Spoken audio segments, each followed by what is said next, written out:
Hey, welcome everybody. This is preparing for next school year, which is kind of a fun thing to do given how very little we know about our immediate future, right? I've got loads of things that I'm excited to share, and I hope it will be useful to you as we go.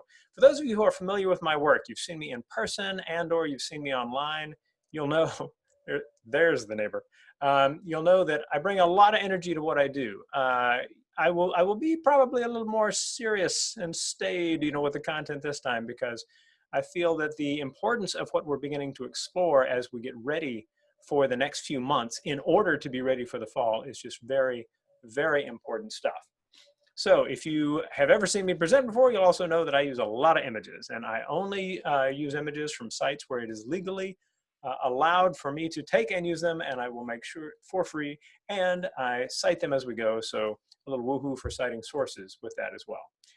I'll also say that you'll get these slides. That is not actually a prediction of understanding. What I mean by that is that, that I will send you the link so that you can get back to where everything is captured. The recording of this webinar, if you want to share it with others on your team, and also other things that I mentioned. So these slides will be there. And I'm going to also include a number of articles that were kind of at the top tier of importance for me as I put together the content for today. All right. So I am a former high school teacher, former principal of an online school, and now I run a little educational nonprofit called Next Vista for Learning. And this webinar is part of the efforts of Next Vista for Learning.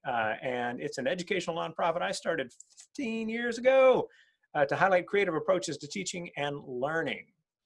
All right, so let's get into these pieces. And let me tell you just a little bit more about what we've got. We've got a free library that houses 2,700 short videos about that on academic topics, communities around the world, service to others, and career possibilities.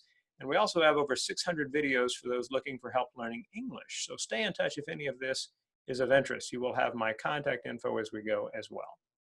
All right. So on our site, you will find over 24 webinars recordings that we've created in the last 3 months. Most are about a half hour, as will today's be in terms of length. And they're designed to help educators and parents who are new to online learning and teaching. Now, when we look at something like preparing for the fall, there will be those whose response is, look, not now. We're only just getting past the spring and we're exhausted, right? And if we are doing online teaching to start the fall, however, the sooner we grapple with needs and differences between then and what we've just been through, the better. Additionally, given the challenges of justice my country faces now, I considered postponing this webinar. However, I ended up staying with this time on the belief that now every day counts. Our job is to inspire every child to see a better future, one filled with hope for stronger and more just communities. We can do better. So there will also be those who say, look, we should step back in the face of the complexity that is out there, the endless questions. But I believe that there are elements of clarity that dictate what we can do and why not waiting to move forward on our ideas is the right choice. So I thank you for being here and watching this. I'm glad to meet you. As a result of registering, as I mentioned before we began recording, I will write you individually today or tomorrow to let you know when the recording and resources are available on my nonprofit site. But you may wonder, especially if you are new to my work, why this guy, right? Well, there's much in my experience that makes me one with a potentially helpful perspective. In addition to extensive work in all sorts of settings, training teachers and school leaders, particularly with technology, I was principal of an experimental online high school in the early O's. That experience has informed much of my perspective with what's possible with technology ever since. There will be 2 parts of this webinar. The first will be for both teachers and school leaders. With many schools now, there is much more collaboration with figuring out what should and can work for learning. We'll talk about other things, such as how the school uses space with this frame in mind. The second is specifically for school leaders. I'll shift to addressing concerns of leaders at different kinds of schools and campuses. For you, I will argue that this is a time you can make your team stronger, recognizing that this may cause you to look at yourself in the past few months in some uncomfortable ways. So, looking ahead, our challenge is coming up with where to focus, given how much about our future is unclear. So let's begin. There is a challenging web of concerns you face as a result of the coronavirus, but I will use these intertwining complexities to make some suggestions. In the coming year, to make schoolwork meaningfully for as many of our students as possible, we'll need to be thinking as creatively as possible. And I want to start with space. Let's assume a need for physical distancing. Starting there, you have some straightforward questions. How many students can occupy available spaces? How will you teach if you are in something other than a traditional classroom? This is a question of room size, weather, infrastructure, and priorities, which we'll explore more in a moment. For now, know that it could well be that decisions are made much more out of what's possible rather than what's ideal. Knowing what your space can handle may dictate the next set of choices. You may have to set priorities based on variables of economic and educational need. If there needs to be a choice of who can come to school and when, those with support needs, particularly with special ed students, may need to be closer to specialists and may need to be at school daily. There are single parent, especially when the parent's an essential healthcare worker, and multi-sibling homes, and these may prove to be another top-tier choice for how you think about who comes on a daily basis and who can come on a less regular basis. Depending on your school and district nutritional programs in terms of their outreach to the community, it may be that those who rely on the school for healthy meals will need to be prioritized as well. And obviously, there is age. This is the priority with the most effect on what's possible. Closures have been harder, generally speaking, on families with younger children, as adults or older siblings have had to take a more active role in these students' learning. That isn't sustainable, economically speaking, so the use of space may have to accommodate elementary and younger learners first. There is some evidence that things will go well with younger students in terms of health. A May 28th article from Reuters about schools in Denmark noted no worsening of the outbreak 5 weeks after they reopened on April 15th. It noted a similar story in Finland, though that was only after a mid-May reopening. The anecdotes are not universally promising. A school in Kitakyushu, Japan last week registered 5 students testing positive after reopening on May 25th. As with any educational data, there are so many variables, and it is very, very difficult to know for sure. Older students provide more variability. Your school space may have to factor that there is a set who can or want to continue learning at a distance, and the rest, if split into 2 groups, can occupy the school effectively with physical distancing. And if you imagine, just as an example, that a high school class of say 36 has 6 who prefer to stay home. They like online learning or are scared to return. And the other 30 can be split into 2 groups of 15 for alternating days in your classroom. Could that work? This may be the calculus that determines how we do school in the fall. Now, with those things in mind, let's look at the 3 obvious possibilities for teaching. The first is teaching as we did before COVID-19, which, lacking an effective vaccine or treatment, is just not very likely. If your community has had no cases and no one from the outside ever visits, perhaps this is possible for you. If so, you already know what to do and probably are not watching this webinar. The second is to continue teaching online. Now understand that this does not necessarily mean you will continue doing what you've done for the last few months. Depending on your school or district's policies related to grades, students may have been able to stop learning altogether. If the message was that nothing they do during the time school has been closed will hurt their grades that they had in early March, and they liked where they were when shelter in place began, they may have completely checked out. Needless to say, that's not sustainable. It's hard to balance providing meaningful instruction for those with little or no access with what happens for those who do have access, but it is not impossible. Recognize that there are schools and districts that have gone to the trouble of figuring this out, and a decision on your school or district's part not to try is inequitable for your students compared to those in schools where they have. In March, I did a webinar called Guidance for Switching to Online Learning, and in it you can find more detail how to get in gear if it seems the last few months have been lost. The key is to act now. The third possibility is a combination of online and in-person instruction. And I think this is the most likely scenario and one that we can build our planning around.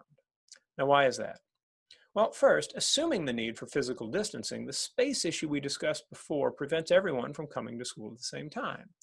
Most schools simply don't have the capacity, and we are likely either to be in a period of reopening or we'll be back to online learning, but readying for the next period we're partially open. Second, also as discussed before, there may be a significant number of families who are afraid for their children to come to school in the coming months. It may be that families simply prefer online learning. I talked with a friend who runs a dynamic school in Cape Town, South Africa some weeks ago. I asked how online instruction is going, and his response was, it's kind of going too well. As in, they're now having to figure out what to do for a number of families whose children are thriving with the change. This is happening here too, as children who found the social dynamics of the classroom challenging before have embraced the flexibility and focus they have at home. I'll include in the resources I send links to an article on this very issue. Third, we've seen second wave outbreaks in other parts of the world that required a return to full shelter-in-place policies. So it would be inappropriate not to factor this possibility into your planning. As medical experts keep telling us, it's too early to know with any certainty what the progression of this disease will be. We may be fully online, back in a combination model, and then repeat this as a cycle for many months to come. Now, this combination possibility is one that I think we can plan for. It offers the flexibility you will need, and preparing for it not only means being ready for fully online and some hybrid, it means you minimize the disruption of shifting between the two when it happens. For planning curricula, clearly this means content and guidance to students and families will need to be online. For some, this will have been obvious for months. If it hasn't been, though, you have time starting now to be able to move forward in the fall. Teachers, this includes documents, resources, and videos both for content and how to work with your school's chosen tools. Hopefully you've had meaningful practice with this during the spring. Many schools have certainly done well. But given this, what you want is to work with colleagues over the next 2 to 3 months to gather and create what you'll use in the coming year. In this case, we can't quite say many hands make light work. What we are dealing with is incredibly complex and difficult. But many hands do make lighter work, and also make for a better environment in terms of professionally how we explore possibilities.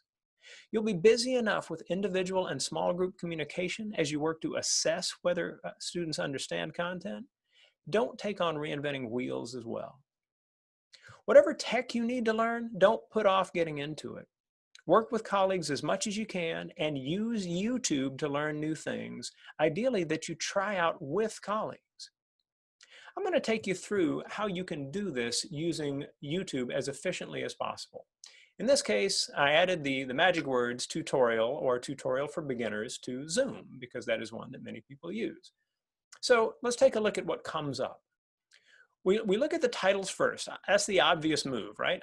Teaching and learning, that's good. How to use breakout rooms. Now, is that your focus, right? So that's a good way to get started just in the sense of the title, but don't stop there. Look also at the length of the tutorials as well. If you start into a long tutorial and you figure out just a few minutes into it that the style of the presenter is not working for you, switch out and go to another one. Your time is valuable. And if you find that people can present ideas effectively and efficiently in short videos, that's great news. Pay close attention to when these particular tutorials were posted. If it was posted a year or two ago, it may well be very out of date. The kinds of improvements Zoom, for example, has made to its systems in response to having to grow at a fairly record-setting pace means that the more recently it was put out, the better off we are. You'll also see that there is an opportunity that perhaps a lot of people just don't know, which is that if you like a particular way of presentation that a given person who's posted a video can do, click on that person's name. In this case, flip to Classroom Tutorials, the username, because you will likely find many more good videos there for learning other things that you need to know. That can be really helpful for minimizing the amount of time it takes to go through these different pieces. So in the universe of other concerns, I'm going to focus on 3 for our teachers. For many teachers, exhaustion from what we've dealt with this spring is very real. While time may well be tight for getting ready for the fall, being prepared also means taking care of yourself. This summer, make sure to get enough sleep, take walks, and eat right. Also, make notes on so far what has and hasn't worked for you, and know that your situation is yours specifically. That is, if something hasn't worked for you, that doesn't mean it can't work at all. Be humble enough to be a professional who learns from colleagues near and far. It's the fastest way for you to get comfortable for this very different world we're now living in. Finally, be one who contributes to the team. Listen carefully and actively look for things to try. In some schools, given changes in state funding, the budget may take a massive hit in the near future, and your seniority may not protect what is needed because you haven't practiced. Your perspective is important, as is the desire to help your team make it through its challenges. There are loads of things to watch and groups to connect with. Take a deep breath, start moving forward, and you'll be okay. Now, if you're a teacher on the verge of a panic attack, just know that it's far better to be freaking out a bit now when you can do something about it, rather than August, when it will likely be too late. For the next phase of our webinar, I want to focus more specifically on the work of school leaders. And specifically, we want to ask this question: what do you do first? So I'm going to start with space. Assuming that students can come to school, but that you'll need to factor physical distancing, you'll need to know what's possible at your campus. Start with the basic math of how many people 6 feet apart, 6 feet apart can fit in each room. What can be converted to a classroom if need be? If you are converting a gym or large weight room, for example, will you need any kind of voice amplification tools? Now, secondary schools, given your campus, will it help if teachers, rather than students, switch rooms between classes? If you'll need to be prepared for shifts from school being open to closed, perhaps multiple times during the year, every space will need to have sufficient Wi-Fi capability to support what is, in effect, your school's conversion to a blended or flipped learning model. Where needed, can you get your network upgraded now? Once you know the nature of your spaces, you and your leadership team will need to assess who on your teaching staff is capable of being in a non-traditional space. Who is already using blended or flipped learning techniques? I'll talk more about surveys in a moment, and this is one thing you'll need to know. Who is striving as an online teacher? This matters because there could be a significant number of parents who are worried about children becoming vectors for other more vulnerable members of the family, and some of your people may be 100% focused on online teaching and perhaps creating and gathering content for others. You'll need to get a clearer idea of where your students' families are sooner rather than later, which means if you haven't already begun, it's time to start surveying all stakeholders. So, surveys and communication are key for your families. The top items you will want to know are which of in-person, online, or combination models they prefer, and why. If they have been online, how have bandwidth and devices held up so far? You'll need to know whether there has been a major change in the family situation as well. For example, the parent may be one of the millions who've lost their job, and they may now be on your priority list to attend school. For your students, you will want to know how they think of their learning over the past few months, recognizing that if there were incentives not to work, these students may not have a very useful opinion. If they have been engaged in their learning, which tools proved most helpful and which most frustrating? This can guide your tech PD choices for this month in July. For your teachers, you will want to know, as mentioned before, what tech skills need priority for summer PD. Additionally, what assessment skills need priority for professional development? How prepared do they feel to do meaningful assessment if campuses are closed at the beginning of the coming school year or for long stretches? Ask which colleagues have been most helpful in getting up to speed with tech, both in terms of being tech savvy and also patient and comprehensible as they talk about it. This is part of understanding your team's strengths, and knowing who you can turn to will be important as you move forward quickly. Also, in the realm of identifying and fostering leadership, ask the blunt question of who waits to be told what to do and who rises to the occasion. If budgets go south, you may have some very difficult decisions ahead, and you'll need to know this. You might also ask whether they are willing to come back to campus at all. Some might not be. Attitudes towards masks. You'll need to ask whether people are comfortable wearing them for long stretches, and this can give you important information you need now as you prepare. Keeping everyone safe and healthy, the #1 goal, will be hard enough without a political battle on your hands. How to handle this complication will differ by community, so check to see what your district, your diocese, state, or province recommends. There are a load of ways to look at scheduling, but I will zero in on the simplest of the arrangements just so you have a point of departure if it's needed. Let's assume you'll need to factor physical distancing, and your space limitations may well require that you split all students who want to be at school into 2 groups, which we'll call Group A and Group B. Keep in mind that there may be some who won't come back until there's a proven vaccine or cure. Your choice is between alternating days, as in the full day, or having students on campus every day but either in the morning or the afternoon, as in the half day. The appeal of the full day model is that it may seem more, quote, normal, unquote, to students. Assuming you'll have people disinfecting after each group of students finish, though, they'll only have to do it once a day. Families might find keeping this schedule straight a challenge, so focus on careful and clear communication. The appeal of the half-day model is that families might more easily plan around a set daily schedule. However, assuming you'll have people disinfecting between groups, this also means twice as much cleaning as the full day. Obviously, the people doing the disinfecting, perhaps the teachers themselves, will need to be trained to do it well, given how important it is for preventing an outbreak. Note that in both models, secondary teachers may need to think about their work in a block schedule format. With the half day, the chances are very good you'll want some periods on day 1 and others on day 2, as you almost surely don't want all periods so short that teachers will teach, say, 10 half-hour periods a day.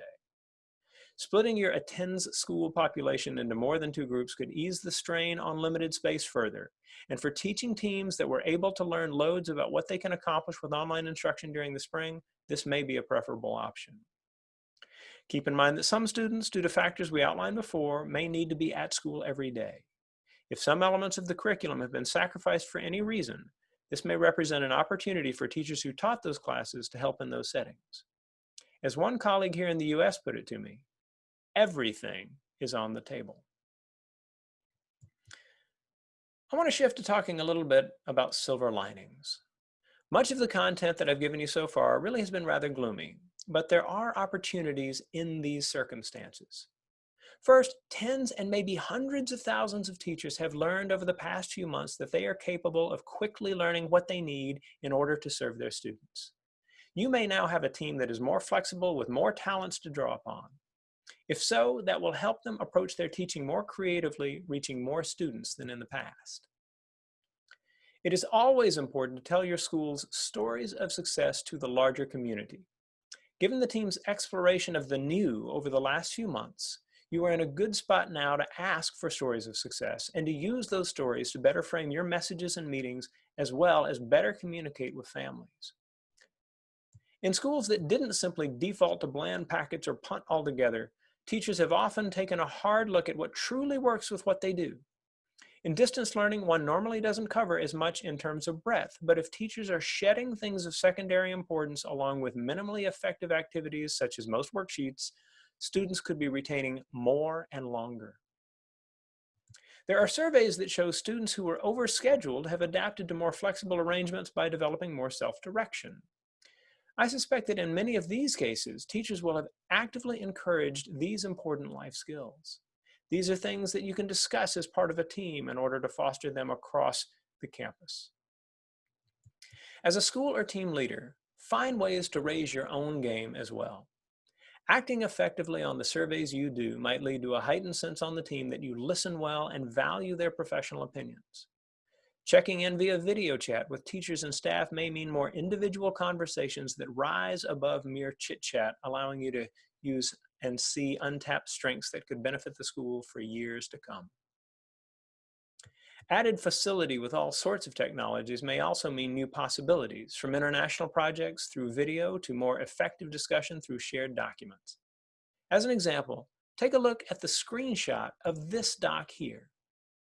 What if teachers with ideas brought them forward and the team modeled careful discussion through linked written pieces?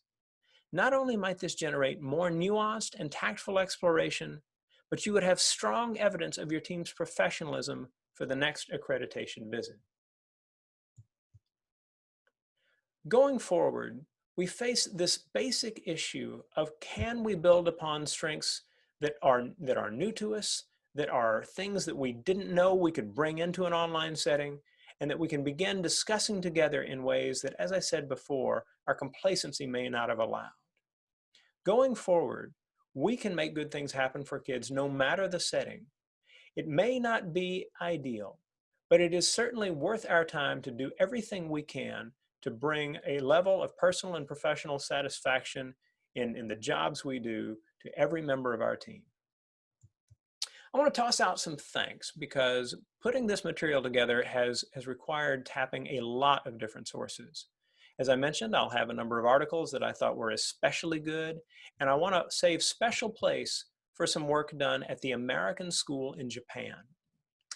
Just a couple of days ago, one of their people shared in a forum I am in 2 documents, one a roadmap to reopening and the other their distance learning plan. The roadmap is probably the very best crisis response report that I have seen a school ever produce. The detail in it for what kinds of things they are thinking about and how to deal with it would be a wonderful resource for any school. And I will make sure in the resources that we put on our site that you'll be able to get to those. I'm especially impressed that they put this together with the intention of sharing it. It's Creative Commons licensed so that any school anywhere can benefit from the hard work they have done. They deserve our thanks and our appreciation for incredible educational professionalism. I'd also like to say thanks to Richard Byrne. He is a wonderful guy who does a lot of great work to get free technologies in front of teachers. He and I collaborate on a Friday webinar called 2 EdTech Guys Take Questions and Share Cool Stuff. And I would love for you to get to know his work as well. It is strong and gives plenty of ideas for how we can deal with the interesting environment that we are in now. Oops. So, there's a site. All right. Oops. How about that? I'd also like to say hey to all of the folks in Q, the ISTE affiliate here in California that stretches into Nevada as well. This is a wonderful group of people who have done a very impressive job of sharing resources over the last few months. I'm especially thankful to the Silicon Valley Q affiliate that has put together all sorts of cool things, including PD and the PJs, and the work they have done to share. Generally speaking, you should know that the International Society for Technology and Education, ISTE, is an incredible resource for this kind of crisis time as well. Their Commons forum discussions have proven very, very useful in finding more and nuanced ideas for sharing in programs like this and with schools across the world. The Future of Education Technology Conference that happens every January in Orlando is another one where they are sharing information in such a way that people can get a focus that they may not have had before. I encourage you to take a look at their site and the many offerings that they have made available as well. I write a blog. It's called Inspiring Improvement. My basic feeling is that no one is so good at what they do that there is no room for improvement. And sharing ideas so that teachers can get better, school leaders can get better, and we can find inspiration in the stories that are out there is important to me. I've written several books, one on how to become a better teacher through the little things. 50 short chapters, 2 to 3 pages each, where you can say, okay, there's an idea. All right, and then try it again right after lunch, right? The one on the right, Making Your School Something Special, was the first book I wrote, and it's about fostering and sharing stories of success, ramping up confidence, and finding ways to make learning all the more engaging and effective across the campus. In December, my third book, Technology, Teamwork, and Excellence, was published by the National Catholic Education Association. It's a book for leaders and how technology can make your schools all the stronger. It is for leaders of all schools, and I hope you'll give it a look and feel free to stay in touch with me as you go. So if you have questions, I am very happy to answer them. I'll reorient to seeing what we've got in the chat. I know that people have been adding a load of good material. Shout out to Joe Park for the site that he added in there. I see Dave Shazuski has got some great information in there as well.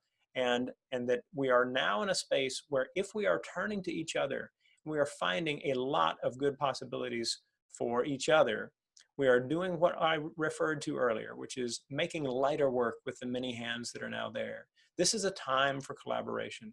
It is a time for us to inspire each other with possibilities we may not have seen. And in effect, what we will be doing is reaching those next kids who have desperately needed something different. So my name is Rushton Hurley. My email is rh@nextvista.org. I have loads of webinars on the site, like I mentioned before, and you can find them at that link. Remember, you'll be able to get back to these slides in order to find them as well. Tons of free resources at nextvista.org/resources. A newsletter at nextvista.org/newsletter that I put out every month. The 5-day teacher challenge, which is, well, it sounds like a cleanse, but what it is 5 days where there are 2 options for teachers to get together and say, which one do we want to try? And to discuss what they learn from that as they go. All of this material is free. I hope you'll give it a good look. And all of these slides will be available to you as I get this information out in the emails that are promised as I go. Now, with that, I want to switch back to video and let you know that I'm about to stop the recording, but I will stay on to engage in kind of a discussion about different questions that people may have. I know this is a tough time, but I hope that you are seeing that there are a lot of paths out there that can be very, very positive for where we're going. So with that, I want to thank you for joining in, and I hope that you will have a productive summer and you will be ready for the fall.